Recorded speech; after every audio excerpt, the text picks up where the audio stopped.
ಈಗ ಒಂದು 15-20 ದಿನ ಹಿಂದೆ ನೆಲಮಂಗಲ ತಾಲೂಕಿನಲ್ಲಿ ಅನರ್ಹರಿಗೆ ತಹಶೀಲ್ದಾರರು ಮಂಜೂರು ಮಾಡಿಕೊಟ್ಟಿದ್ದಾರೆ. ಅವ್ರಿಗೆ ಬೇರೆ ಮನೆ ಇದೆ, ಅವ್ರಿಗೆ ಹಕ್ಕುಪತ್ರ ಕೊಟ್ಟಿದ್ದಾರೆ. ಜೊತೆಗೆ ಅವರು ಆವತ್ತಿನ ದಿನಕ್ಕೆ ಮನೆನೇ ಕಟ್ಟಿಲ್ಲ, ಅಂತವರಿಗೆ ಮಂಜೂರು ಮಾಡಿ ಹಕ್ಕುಪತ್ರ ಕೊಟ್ಟಿದ್ದಾರೆ. ಈಗ ನಾವು ಅವ್ರಿಗೆ ಅವಕಾಶ ಕೊಟ್ಬಿಟ್ಟು ತಪ್ಪು ಮಾಡಿ ಕೊನೆಗೆ ತಹಶೀಲ್ದಾರ್ನ ನಾನು ಅಮಾನತ್ ಮಾಡಬೇಕಾಯ್ತು, ಮಾಡಿದ್ದೆ ಅಮಾನತ್ತು. ಈ ರೀತಿಯಾಗಿ ಇಂಥ ಎಲ್ಲ ತಪ್ಪುಗಳಿಗೆ ನಾವೇ ಎಡಮಾಡಿ ಕೊಟ್ಟಾಗೆ ಆಗತ್ತೆ.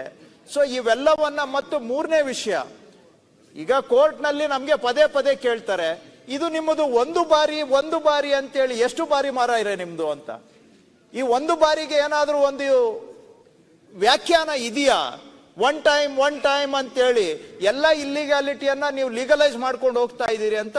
ಈಗ ನಮ್ಮ ಅರ್ಬನ್ ಅಂದ್ರೆ ಈ ಅಕ್ರಮ ಸಕ್ರಮ ಇನ್ನೊಂದು ಇದೆ, ಯಾರು ಅನಧಿಕೃತ ಬಡಾವಣೆಗಳು, ಗೌರ್ಮೆಂಟ್ ಲ್ಯಾಂಡ್ ಅಲ್ಲ ಪ್ರೈವೇಟ್ ಲ್ಯಾಂಡ್ ಅಲ್ಲಿ ಅನಧಿಕೃತ ಬಡಾವಣೆಗಳಾಗಿರೋದು, ಸುಪ್ರೀಂ ಕೋರ್ಟ್ನವರು ಅದಕ್ಕೆ ಸ್ಟೇ ಬಡಾವಣೆಗಳಾಗಿರೋದು, ಸುಪ್ರೀಂ ಕೋರ್ಟ್ನವರು ಅದಕ್ಕೆ ಸ್ಟೇ ಕೊಟ್ಟು ಇಟ್ಟಿದ್ದಾರೆ ಸಕ್ರಮೀಕರಣಕ್ಕೆ.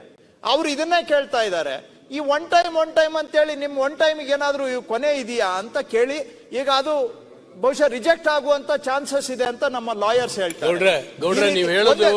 ಲಾಸ್ಟ್ ದಯವಿಟ್ಟು ಸರ್, ಲಾಸ್ಟ್ ಪಾಯಿಂಟ್ ದಯವಿಟ್ಟು, ಆಮೇಲೆ ತಾವೇನ್ ಬೇಕಾದ್ರೂ ಹೇಳಿ, ಚರ್ಚೆ ಮಾಡೋಣ. ಇಷ್ಟೆಲ್ಲ ಹೇಳಿ ನಾನು ಅವರ ಮೂಲ ಪ್ರಶ್ನೆಗೆ ಇನ್ನೂ ಉತ್ತರ ಕೊಟ್ಟಿಲ್ಲ. ಅವ್ರೇನ್ ಹೇಳ್ತಾರೆ, ಎಲಿಜಿಬಿಲಿಟಿ ಡೇಟು 2015ಕ್ಕೆ ಮೊದಲು ಅವರು ಮನೆ ಕಟ್ಕೊಂಡಿರ್ಬೇಕು ಅಂತಿತ್ತು, ಅದನ್ನ 2019ಕ್ಕೆ ಮಾಡಿ ಅನ್ನೋದು ಆಕ್ಚುಲಿ ಅವರ ಪ್ರಶ್ನೆ.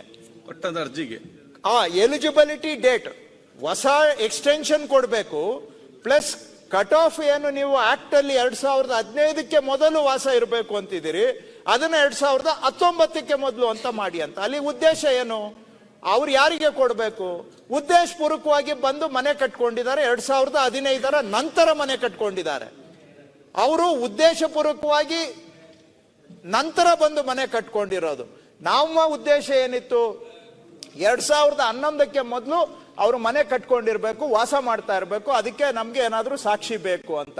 ಅವರು ಬಹಳ ವರ್ಷದಿಂದ, 20-30 ವರ್ಷದಿಂದ ಜಮೀನು ರೈತರು ಮನೆ ಕಟ್ಕೊಂಡಿದ್ದಾರೆ, ಅವ್ರಿಗೆ ನ್ಯಾಯ ಕೊಡಬೇಕು ಅಂತ ಈ ಕಾನೂನು ಮಾಡಿದ್ದು.